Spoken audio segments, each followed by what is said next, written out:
Thanks to the county, this year we were able to jointly approve a land use study.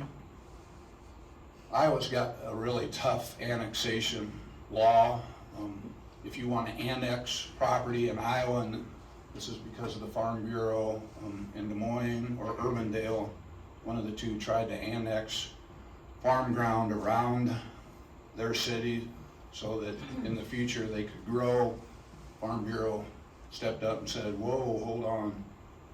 And so to annex property in Iowa, you have to go through a pretty expensive and arduous procedure, which includes preparing a statement document, going before the state annexation board. They review it, they say, yeah, it's legitimate. And then you have to go back to the community and get the approval of the voters in the city and in the area to be annexed. And we tried it once in Green Meadows, and I thought it was classic. You know, the city can't use its tax revenue to market its political ideas, but the people in the annexation area could.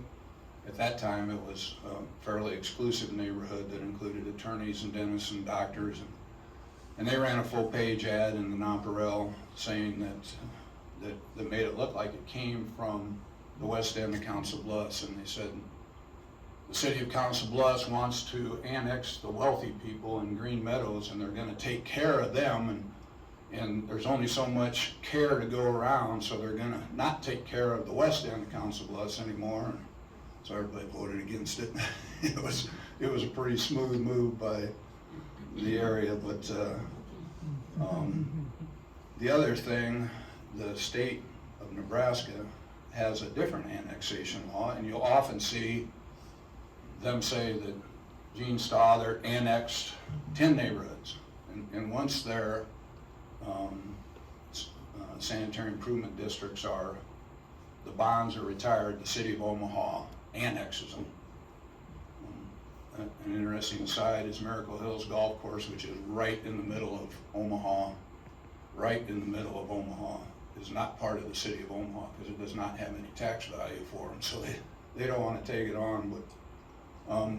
But Nebraska's annexation law prohibits, they can annex populations of 10,000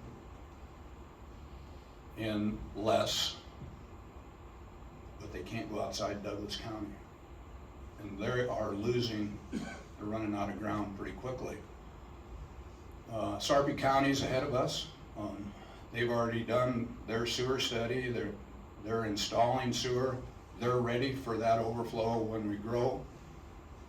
Council-Bluffs needs to be ready too. I'm guessing 10 to 15 years before we start seeing significant impacts of that. And we think the area that's going to grow is in the Pony Creek area on Highway 92. And so the city and the county got together and said, here are areas.